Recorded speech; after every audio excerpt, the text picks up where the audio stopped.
Trang tin hay 24 giờ xin chào các bạn, hãy cùng mình tìm hiểu các thông tin sau nhé. Cây me thúi trị bệnh gì?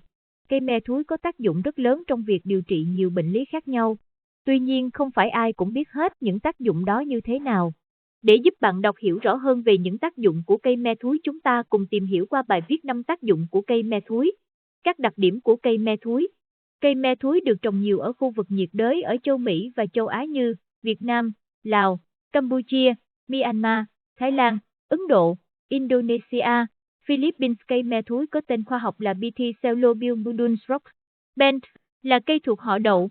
Ở Việt Nam, cây được trồng nhiều ở các tỉnh Tây Nguyên và khu vực duyên hải miền Trung đến Nam Bộ.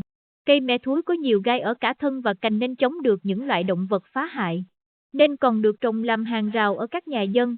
Bên cạnh đó, cây me thúi là loại cây thích hợp với nhiều loại đất khác nhau. Lá rụng xuống còn giúp cải tạo được chất đất. Cành ngắn nhỏ nên chống chọi được gió bão nên còn được trồng làm vành đai phòng hộ trong các khu vực sản xuất nông nghiệp. Hình dạng, cây này còn được gọi với nhiều tên khác như cây me keo, cây me tây, cây găng tây. Cây me thúi là cây đại mộc có thể cao đến 10 mét, thân và cành đều có lá gai. Lá me thúi mọc so le nhau, lá cuống chín dài từ 2 đến 3 cm, phân thành 2 cuống nhỏ, mỗi cuống mang 2 lá chết, có phiến lá lệch hoặc tù. Cây có hoa nhỏ màu trắng, mọc thành chùm ở đầu cành. Quả dài từ 5 đến 8 cm, rộng 1 cm, xoắn cong keo làm 2, 3 lần giữa các hạt. Ở giữa có hạt màu đen bóng, bên ngoài có áo hạt cơm hạt, khi chín ăn có vị bùi và béo ngậy. Hoa thường xuất hiện từ tháng 1 đến tháng 3, quả có từ tháng 4 đến tháng 7. Thành phần hóa học, trong cây me thúi có chứa thành phần của các hợp CHA như saponin, sterol glucoside B, sterol glucoside A, hệ sarcosanol, valine, asparagine. Flavon được phân lập từ những hạt. Gluco có nhiều trong quả, spinasterol glucoside tập trung nhiều ở vỏ cây. Apgelin và quercetin có nhiều trong thân cây. Ngoài ra còn có tannin, dầu cố định và nhiều hợp chất khác. Công dụng, cây me thúi là loại cây xanh, thân gỗ đa tác dụng, thường được trồng làm bóng mát và làm cảnh. Hoa me thúi cho loại phấn là nguồn thức ăn đặc biệt thơm ngon cho các loài ong hút mật. Mật ong hút từ hoa me cho hàm lượng dinh dưỡng cao. Quả me là thực phẩm quen thuộc, để chiên, xào nấu cho nhiều món ăn. Quả chín có vị ngọt, bùi, còn được dùng để làm nước giải khát giúp thanh nhiệt cơ thể.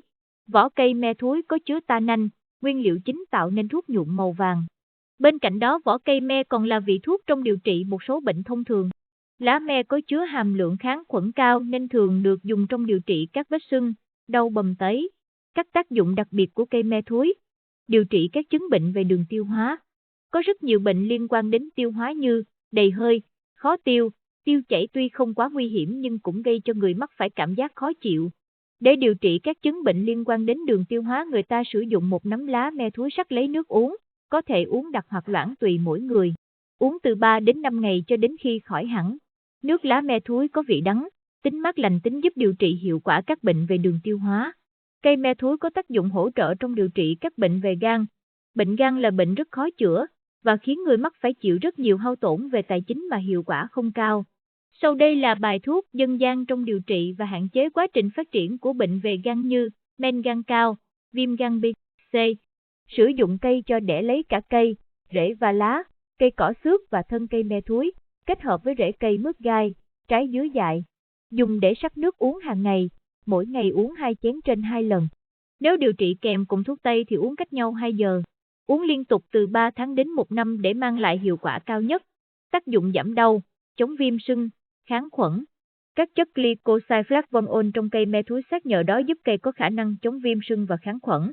Nhiều nghiên cứu cho thấy, trong cây me thúi có chứa dung dịch trích trong methanol nên có tác dụng rất lớn và hiệu quả trong việc chống viêm sưng và giảm đau so với các loại thuốc tiêu chuẩn chống viêm và giảm đau được bày bán trên thị trường. Điều trị bệnh đái tháo đường. Bệnh tháo đường là triệu chứng ban đầu của những người có nguy cơ bị tiểu đường.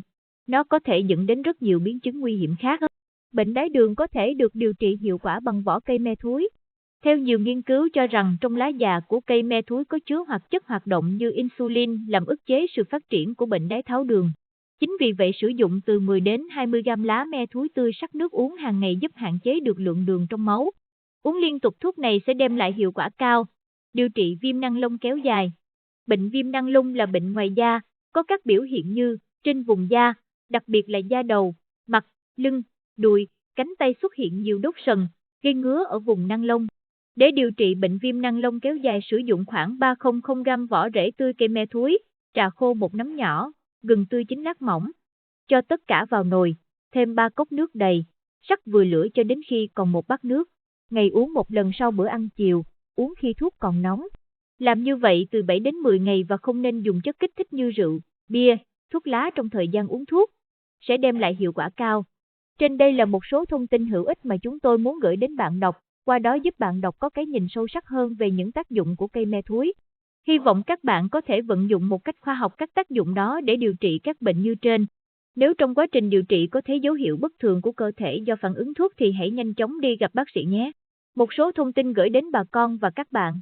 Nếu thấy thông tin hữu ích, mọi người hãy ủng hộ kênh bằng cách ấn nút theo dõi và chọn cái chuông bên cạnh để nhận được thông báo sớm nhất khi kênh ra video mới nhé. Xin chào và hẹn gặp lại mọi người ở video tiếp theo.